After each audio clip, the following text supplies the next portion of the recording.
get started. Thank you so much for joining.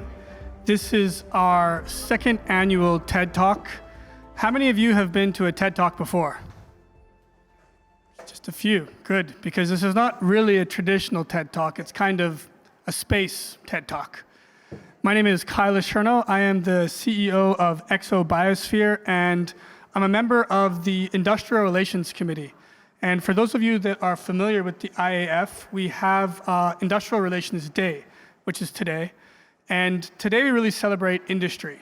And we wanted to do this series of TED Talks because we wanted to give speakers in industry an opportunity to tell you a little bit more about themselves and the adversity that they go through to make successful businesses.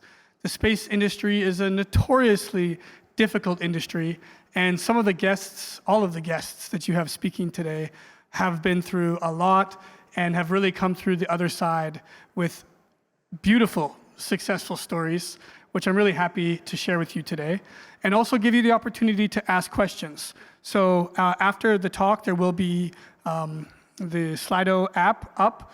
Feel free to scan it, ask your question. I have the questions right here. So as long as the question is not over PG-13, I'm going to ask the question. Feel free to vote a question up if you like it, and we'll get started. So the first speaker is a friend of mine that I've known for a long, long time. Actually, when I first got to Japan, I met him, and I was really inspired by his journey, and he had just started as well, actually. Nobu Okada is the founder of Astroscale, and Astroscale is really a transformative business that's doing sustainability in space. But the business is successful because of the transformative figure that Nobu is. He has worked in numerous countries, but also expanded Astroscale across 5 different countries. His leadership has been instrumental in bringing Astroscale from a startup through various fundraising rounds to a successful IPO, which just happened previous this year.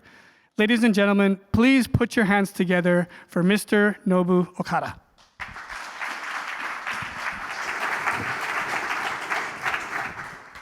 Thank you, Kyle, and hello everyone.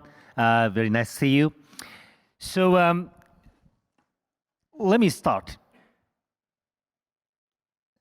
So this is the world's first image of the real space debris, with 11-meter length and weighing 3 tons, taken by our satellite. The project is initiated by the JAXA. And then we successfully approached the real debris in space. For you, this might look like just an image of the one metal object in space. But to me, this is a kind of a proof of the technology to approach any object in space from the ground. And this opened the door for the space sustainability. Path to come here was not easy journey so far. Let me explain. This is a visualization of the space object back in 2013 when I founded Astroscale, and all the red dots are debris. And then I realized space debris had already made the space environment unsustainable, and no one had a solution for the problem. And then I started Astroscale because someone has to solve this issue, because our daily lives are relying a lot on the space technologies. My vision was to develop a circular economy in space, like all the other industries have on Earth. So we thought space was huge and treated rockets and satellites as disposable, single-use objects, but it's not true. The density of the object has reached critical level, and chain reaction of collision can happen at any near future. So the satellites and rockets should be reused, recycled, repaired, defueled, relocated, or removed.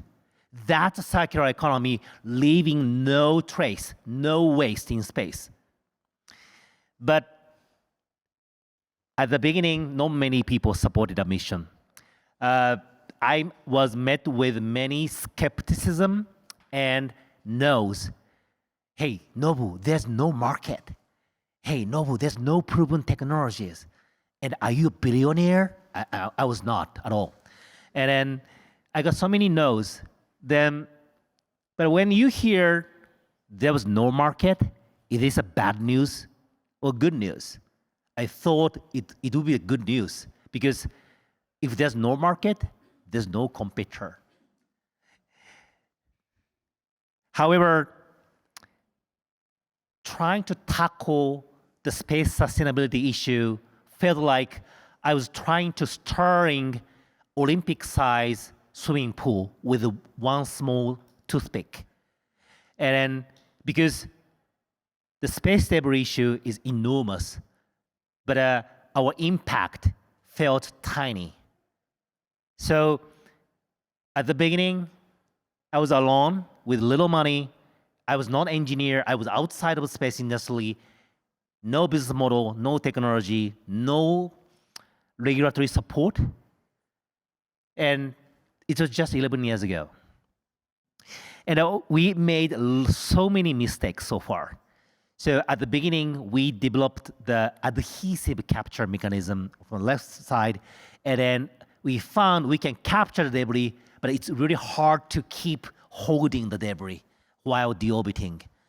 And then right side, in 2017, we launched our first satellite from Russia, but launch failed.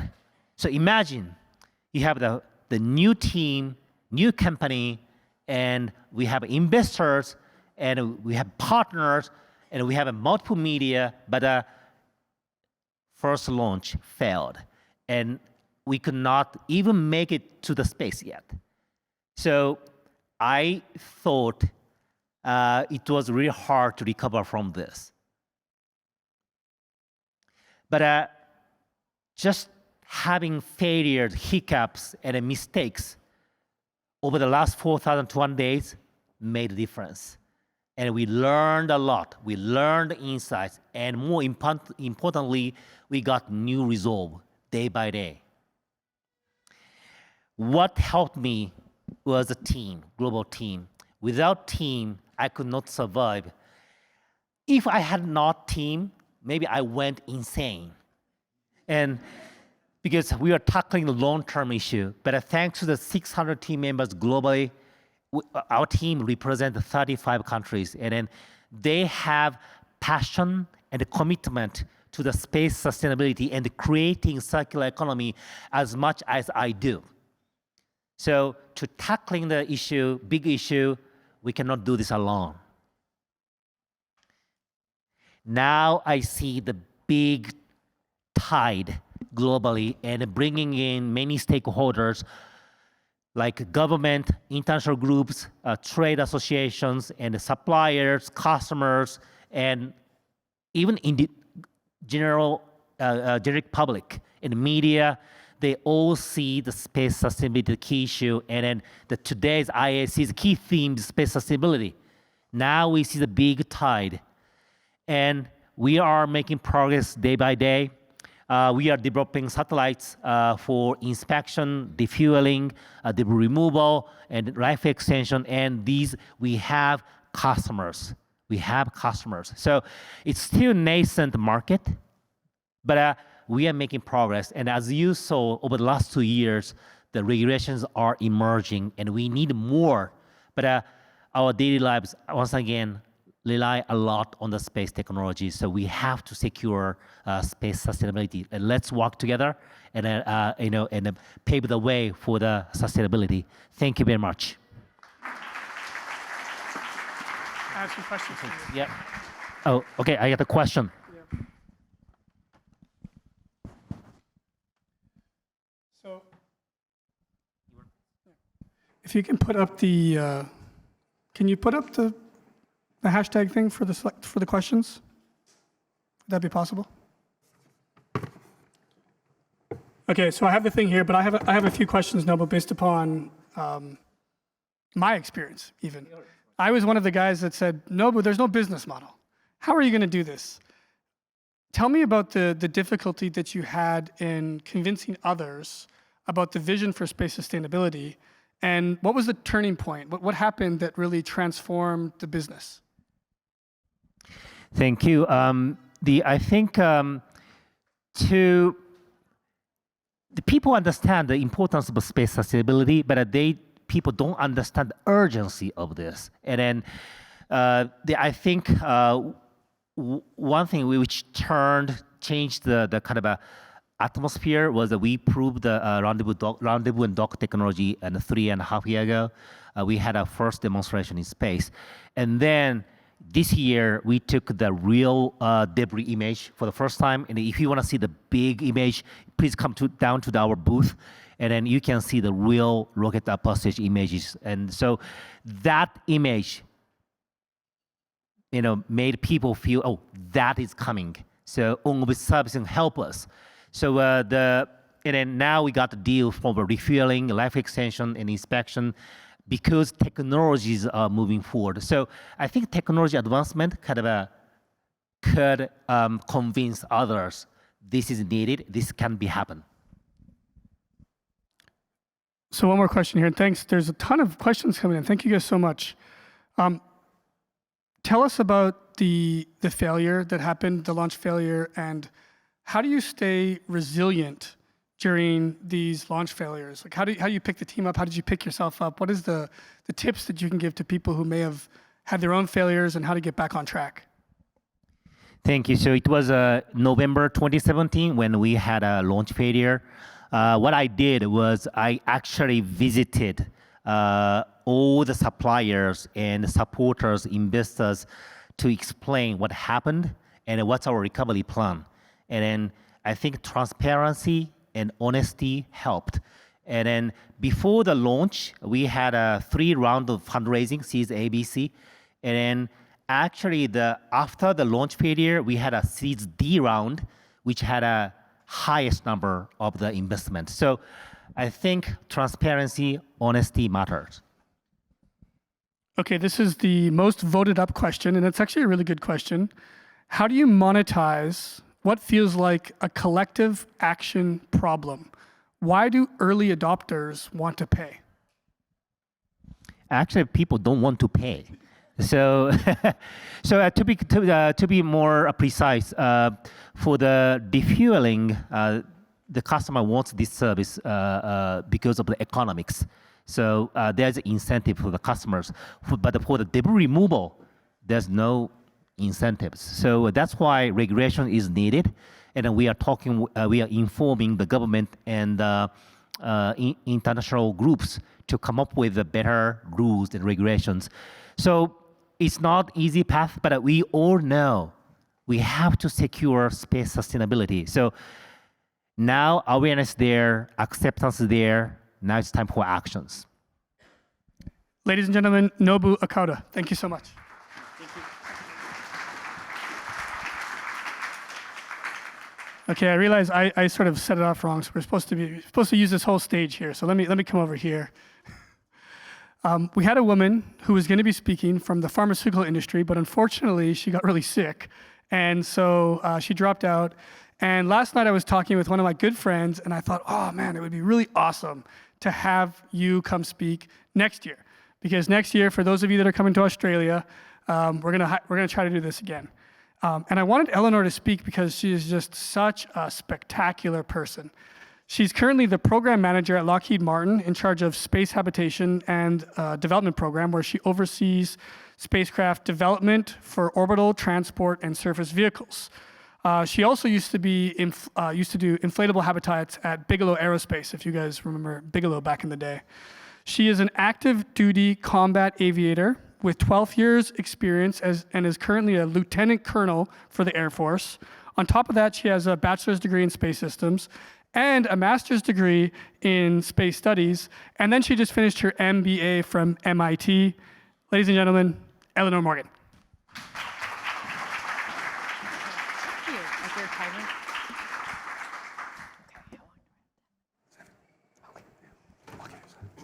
Okay, hey everyone. All right, this is as impromptu as the impromptu speeches get. So I'm thrilled to be here with you all today. I'll try to talk quickly. I got a lot of things I'd love to tell you all, but if we don't get to it, always happy to chat afterwards. I figured I would start off the talk with one of the quotes that's really near and dear to my heart, and one that's always stuck with me, by Robert Frost. "Two roads diverge in a wood, and I took the one that less traveled by, and that has made all the difference." I think that this quote really speaks to me, a lot of my journey. As you've heard, I have a bit of a non-standard background. I wasn't always in the space industry. I transitioned mid-career. I'd always had an interest in space. And so I'll kind of take you along that journey real quick. We'll talk about a few items along the way. Some hard lefts, some pivots in the road, things I wasn't expecting. But I started off, I actually first got interested in space when I was 9 years old.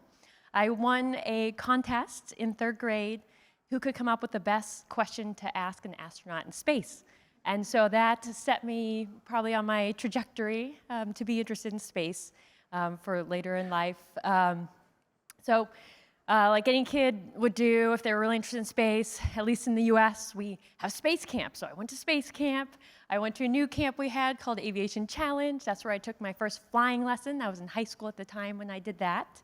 And through that, then I got the bug for aviation. And I was like, I really want to be a pilot. And I was like, I'd love to go to space. And well, what's the best way to go to space? Well, maybe I should be a pilot, and I'll be a military pilot. And so I decided to set my sights on going into the Air Force and becoming a pilot through the Air Force. So one of the things that was pretty, I would say, made a pretty big change in my path a bit.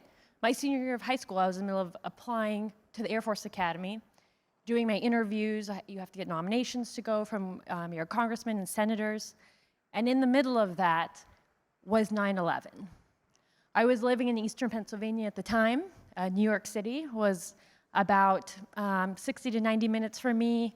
I was, to the west of me was central Pennsylvania, where the Flight 93 went down. Just to the south of me, it was DC with the Pentagon. So that was a pretty crazy day. So at that point, I realized that, okay, it's no longer about me. Wanting to go fly, wanting to go into the military is now about serving my country, and it's more about the idea of service to others. So I went on to, after I graduated from the Air Force Academy, I went on to fly C-17 cargo planes. Had an amazing time, flew around the world, in and out of Iraq and Afghanistan, all over the place, supporting Operation Enduring Freedom, Iraqi Freedom. It was a lot of amazing experiences. Now, I was always interested in trying to get to test pilot school. That was always a goal that I had. Now, during this time, I met someone. We got married. We wanted to get stationed together in the Air Force. They were also a military member. And so, but at the time, the only options I had was to take a different assignment that was not in the cockpit anymore, doing traditional flying. And that was really hard for me, but I was like, okay, I'm gonna make the sacrifice. We're gonna do this. And so I transitioned to fly UAVs, the drones, from the military at that time. So that was kind of a little pivot in my career that I was not expecting. But lo and behold, later I came to realize that actually brought me closer to a lot of my interests with space. It was 2013 when I made the transition to fly UAVs. I flew the MQ-1 Predator and the MQ-9 Reaper. And then during that time, UAVs, really over the last 10 years or so, have become a very large thing, as most folks know. So I learned a lot through that. I learned a lot more about space and satellites. Now, when I transitioned off active duty in 2018, I had an opportunity to try to do a job. What I didn't mention is I've also always been interested in the Titanic and undersea exploration in addition to space exploration. So I was either going to go work in the space industry, or I decided I would do underwater research and exploration. So I found this company called OceanGate, and I went and visited them and just walked in and emailed them cold, because that's what I do when I'm interested in things, and showed up, chatted with them. They invited me back in February 2018. I met them in 2017. They're like, come back in February 2018. We're going to be doing the first test dive of our Titan submersible. And so I went up to their facility, met with them. I stood on the docks the day that this submersible had its first test dive with the CEO, Stockton Rush, who unfortunately perished in the accident that occurred. later. And unfortunately, after that, I said, hey, I have this opportunity to do an internship as I'm transitioning off active duty from the Air Force, and could I come and do that with you when you do your first expedition to the Titanic? And they said, well, it's probably not really going to work out this summer, but maybe later. And I was like, all right. Well, I was really bummed. I was like, all right. Well, I guess I'll go take on another opportunity. And so then I was accepted to do a confinement and analog study with NASA at Johnson Space Center. So I decided to then pivot, and we went into this. I did 45 days in isolation with 3 other individuals. We were studying a lot of psychosocial, all kinds of things. We were practicing experiments that were going to go up to the ISS. We were doing food studies, reduced workout regimen studies. Oh, yeah, that's right, sleep deprivation. I was like, well, I've been training my whole life for that, so this will be fun. So I did that. It was an amazing experience. It was 9 weeks total, 45 days in the little habitats about the size of a 1-bedroom apartment with 3 other people. I mean, what could go wrong? But it was fascinating. I mean, luckily my deployments, I think those prepared me well for that experience, but that was a really pivotal experience, which was perfect, and it landed me into my first job in the space sector, which was at Bigelow Aerospace. And at Bigelow Aerospace, I worked as a crew systems engineer, and I managed our NASA research program we had. It was an amazing opportunity. I got to be in charge of putting together a prototype for our space habitat. We had NASA astronauts come and test it, do human-in-the-loop testing, and it was amazing, and things were going great. And then COVID happened, and then March 2020 happened, and our company closed down. And at that point in time, the silver lining was because of the work I had done there, Lockheed Martin called. I was like, reached out. They were like, hey, we'd be interested in bringing you on and some coworkers of yours to continue doing some of your work here at our company. And I was like, oh, wow, I was thinking I was just going to take a little bit of time to figure out what I really wanted to do, but this seems like a really great opportunity. And so I joined the team. And so I've been at Lockheed Martin for the last 4.5 years now. I've gotten some really awesome opportunities while I've been there. Along the way, I've gotten to lead our lunar rover development previously. I've also transitioned to work on space habitation. Some of that has included some research on radiation protection for astronauts, since that'll be very important as we venture beyond low Earth orbit. And the areas that I'm focused on now is continuing our inflatable structured development work, and we're looking at opportunities for both low Earth orbit, perhaps opportunities on the moon as we return Artemis astronauts back there, and also opportunities maybe in the future, maybe for Mars transit. So with all of that, I will kind of end here by saying that, a lot of the journey I've had, and I mean, if I had an hour, maybe I could get through half of it with you. But, many, many things have shaped where I am now. And when I think back on where I was when I was younger and where I wanted to be, and then the path that I took to come there, it is very different. But I can honestly say that all of those twists and turns that I've had in the road along the way, every single one of them has provided me some unique skill set or knowledge or connection with somebody that has led me to another wonderful opportunity that builds upon the previous one. So one of my other favorite quotes is this one, ad astra per aspera, Latin for to the stars through hardships. I think that's something that everyone in this room can probably relate to if you're in the space industry or anywhere. Life's not easy, but I think as long as you have the grit and the determination to keep moving forward, as you'll hear from the rest of our speakers, you'll be successful in whatever you do. Thank you.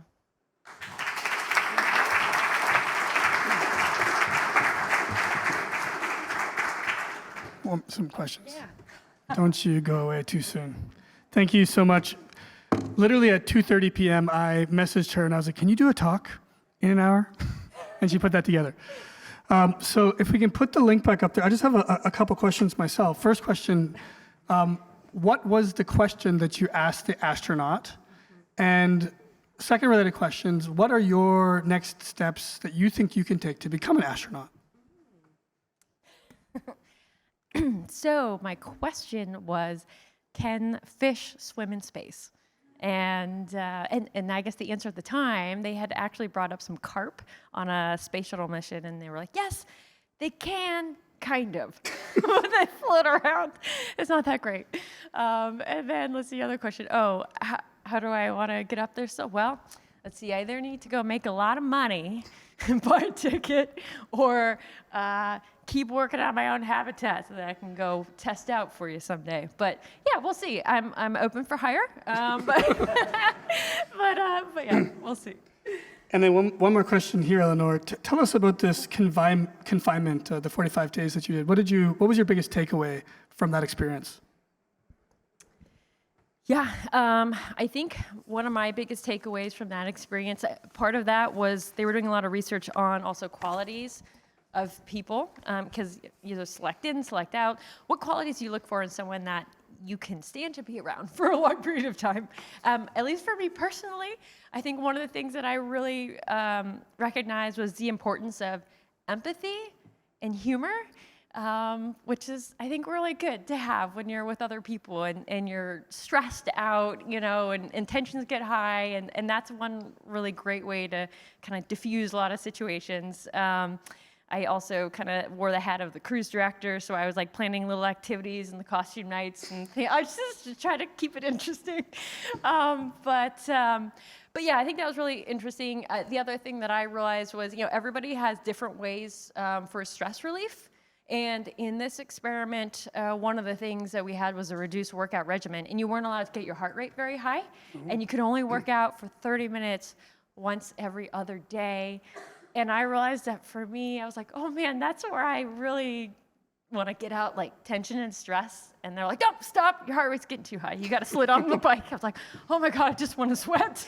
But yeah, it was interesting. I actually thought that it would be harder for me to live close to people for that period of time, but it actually was fine. So I was actually surprised at certain things, and then, yeah, and other stuff, so, yeah. Ladies and gentlemen, Eleanor Morgan.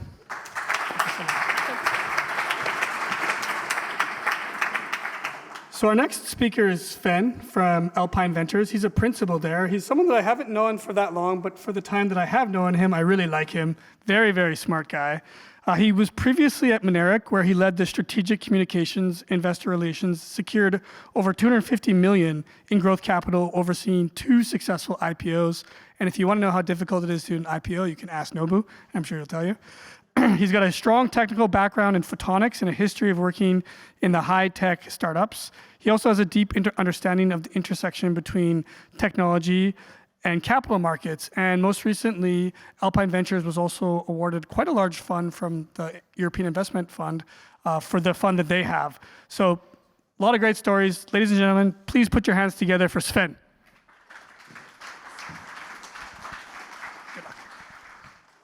My journey through space is a little bit similar to a satellite image I wanted to show you here of Oktoberfest, actually. So I'm based in Munich, Germany, where the largest public festival of the world is happening, Oktoberfest. You may have been, you may have not. And it's great fun, right? It's more than 200 years old. It's 100 rides you can go on there. So it's roller coasters, Ferry wheels, you name it. And that's where I started my studies. I studied at the Technical University of Munich, becoming an engineer, young engineer there. Then at some point went to Denmark, actually, to focus on photonics, as Kyle just mentioned. Then afterwards, I was really intrigued by laser communications. Fascinating technology, not sure you're aware, you've seen or heard about it. It's using lasers to send data across huge distances, thousands of kilometers, right? So I got super fascinated. Back at the time, Google and Facebook were utilizing this technology to connect with drones, essentially, drones and balloons, the entire globe with internet. So what's the promise, at least? So I joined a Munich-based company working on this technology, really. Super fascinating stuff, particularly for a young photonics engineer. Working on lasers was the best thing. It was a really good cocktail party opener as well, working on space lasers, right? Amazing, good stuff. So we worked there for, or I worked there for for quite some time, starting in the engineering department, working on wavelength division multiplexing, so very technical stuff, but then quickly transitioning to the business side of things, because I found that there's often this gap between what the engineers are saying and what the business folks are understanding, what investors need to hear and what investors can tell. So I was this gap between these two domains translating, essentially. We had an amazing time. Again, and similar to Oktoberfest, let's get back to that one, because that's a little bit the analogy I want to draw here. Life and innovation and startups are like Oktoberfest in a way. Oktoberfest is an event of 6.7 million people this year attending, 7 million liters of beer consumed, 400,000 roasted chicken being consumed, 16 people lost their suspenders for their leather pants. Not sure what happened, but I bet they had a good time, right? So you get the image. And it was sort of similar with Maneric, this laser communications company I started at. Kyle already mentioned, we raised 250 million euros, mostly equity, a little bit of debt. We IPO'd the company twice, once in Germany, once on NASDAQ in the United States. We won amazing, really large customers. Globally, we were part of and are part of major US government programs. Awesome stuff, really building up a company from scratch. I joined there when we were 30 people, going up to 300 people when I left the company a little bit more than a year ago. But what's behind all of these stats is that there were countless sleepless nights, right? I slept more than once at the office to get stuff done. I pitched the story of laser communications and how in the future satellites would be connected by lasers and bring internet everywhere, something we're seeing today with Starlink being reality. I pitched that more than 1,000 times to investors, only to hear 99% of the time, no, no, no, that's science fiction, we are only investing in, I don't know, software as a service, that's not our scope, you're dreaming about stuff, where's the market? We heard it from Nobu as well, right? The typical critique you have at this stage in the company. So yeah, and it's tough to deal with that, right? You go out to a meeting room, you have 30 minutes to pitch that story, and on the public markets, you don't even get feedback right after if people will invest or not. You don't get a definite yes or no, you only get a, okay, thank you for the information, we may call you, we may not call you, but people can buy the stock on the stock markets, right? So they don't interact with you directly. So very frustrating experience in the sense that you never get direct feedback of what you're actually doing. Still, you can iterate, but you never actually hear how things are with your investors. And that, again, similar to Oktoberfest, and there was a nice slide of a roller coaster here of Oktoberfest. These innovation stories you hear in the press and from colleagues, they're seldomly as smooth as they appear to be. Every innovation story you hear out there is a roller coaster. You have bumps all the time. You have unexpected loopings. There's one roller coaster at Oktoberfest that has 5 loopings, indeed. I believe it's the largest transportable roller coaster in the world. And I bet your startup, your innovation, whatever you're working on, has more loopings on the way than this roller coaster. So message here really is keep that in mind and don't expect the ride to be smooth. It's a wild journey along the way. So yeah, that's my recommendation really. Happy to answer some questions. I guess we have some spare time given that I didn't use all of it.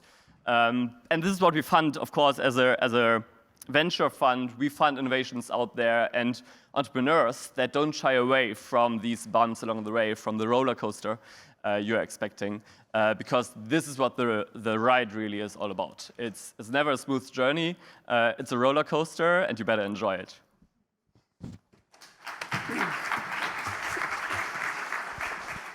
Wow, he did a really good job. He thought he had some slides, and they just didn't show up, and that probably was my fault, so sorry for the IT back there. But Sven, some questions for you here. So first, what advice do you give to startups who maybe have heard no numerous times when they're trying to raise venture capital?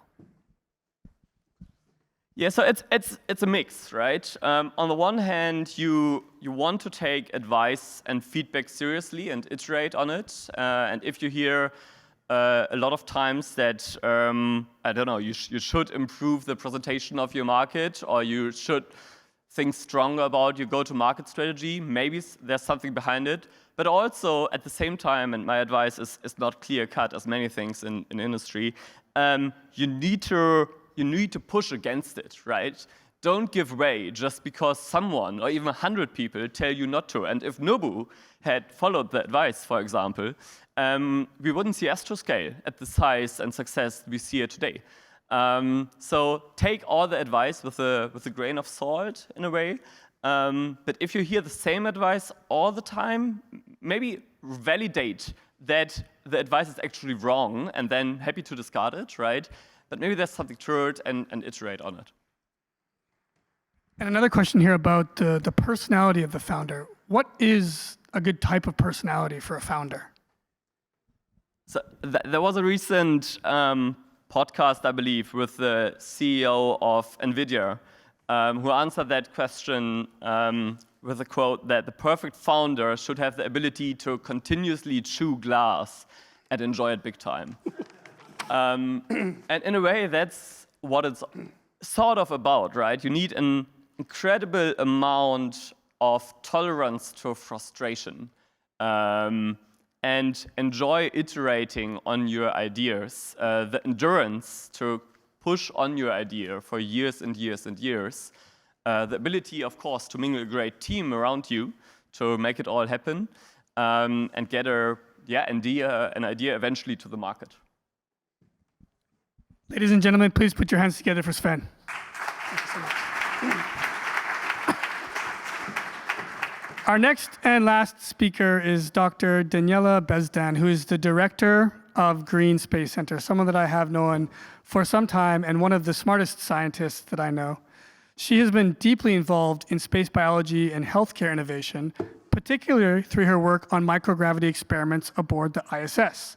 She's a serial entrepreneur who has co-founded multiple companies that bridge space research and healthcare, and her scientific work spans from genomics, pathogen surveillance, astronaut health, and notable contributions to high-profile NASA and ESA projects. She's really a sound person, someone that I know has a lot of talks. She's running to one just after this. So ladies and gentlemen, please put your hands together for Daniela.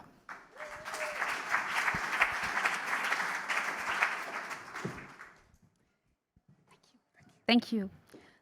First, this is a very old picture, Kyle. It must be 20 years.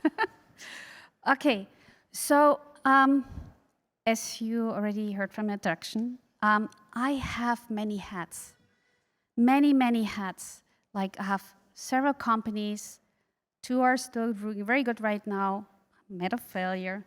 I'm still an active scientist publishing at least 5 publications a year. I still have my full-time jobs, and I'm still running all these chairs and nonprofits.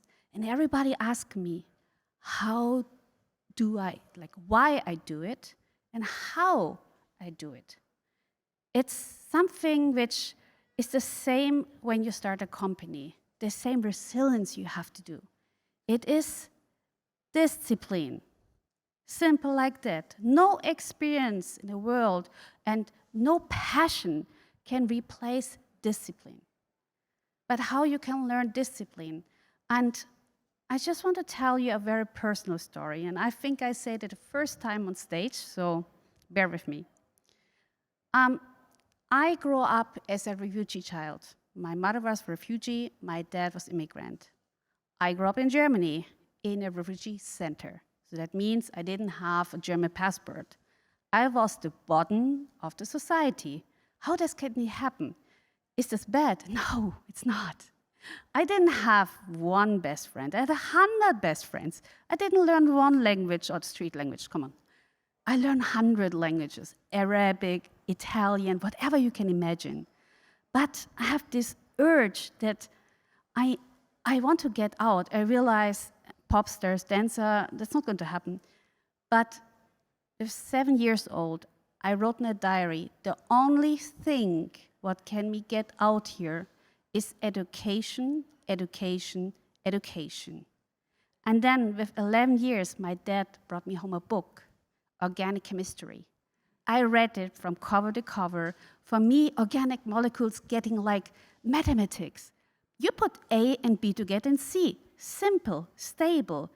It is so simple, and it's getting kind of this my little world. And with 15, 16, my dad, in my culture, you have to respect your dad and the wishes of your parents, asked me to get off school. Wow. That means go out of school, support the family. Because there was no sense that a woman with no German passport would go to university to get further education. But I said, okay, Dad, I love you, I will do it, but I choose. And I went to University of Stuttgart in the Institute of Organic Chemistry. That happens. What in startup also happened. You start working and people helping. Investors, not enemies. They not want to dictate, they want to help. So I started working in organic chemistry, and at some point I got interested in biochemie. I went to these institutes, I was 17 at that time, and they kicked me out and said, you can't stay here. You have to get out because you don't have a badge. What are you doing here? On our way out, I saw a little sign on the side. They're looking for a maid, a cleaning maid. I went back, got hired, and then every day from that day on, I started to get up at 4 a.m. I go there, scrub the floors. I empty the dish can, it was nasty. The toilets, yes, everything. Then at 7 a.m., somebody came in, the same guy who actually wanted to kick me out first time said, can you explain me what this is? It was a PCR machine. And I said, you have to know, I can't have a badge. Every day for 1 or 2 hours, they explain me one machine, one gel, one thing. And then I went to work, and at 5 p.m., back working until midnight, so I getting the hours in. I was still able to support my parents. Then one time, a fantastic PI came to me and said, I believe in you. Please work for me day and night and weekends, and during the day, go back to school and get your university entrance degree. And that's exactly what I did. After 1 year, in a record time, I finished my degree, and I started, and today I have this wonderful career. That is, if you love something, if you really want to do something, don't let the missing imagination of others stop you. Every one of us gets so many times in the life a no, and I get so many no's. Like it's not possible, it's not what you're basically born to. There's another culture. But that's what I want to give up today, that every day I'm doing all these jobs next to each other because I know that I'm thankful for every minute a day I can spend with something which drives me. And today, I want to give this back. I want to give this back to the students using, for example, we founded a consortium called International Standards of Spacing with Procedure. We're doing this in the night and the weekends. But with this, we collecting every one of you, helping you, regardless of your nationality, regardless of your education level, regardless what hat you're wearing. JAXA agency, NASA agency, ESA agency, the stakeholders of companies, C-level, we all meet and we come to a conclusion and carry it out to the world. And that is today what I want to share a little bit my experience about what I did, how discipline can you get far and continue through passion. Thank you.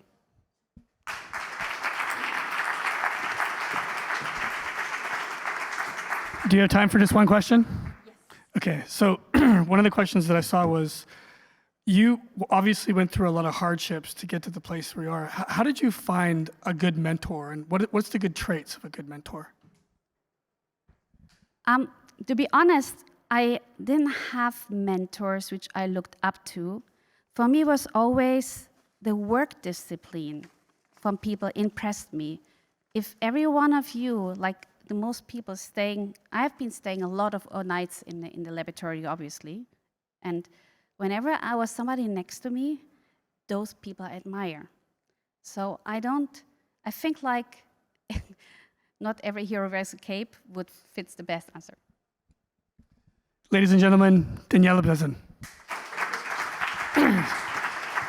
So thank you all for attending. If you enjoyed this session, make sure that you give a shout out to the IAF. We would like to continue doing it. Every company that you see out there has a story, so take the time to talk to people to find out. And thank you so much for coming. Have a good day.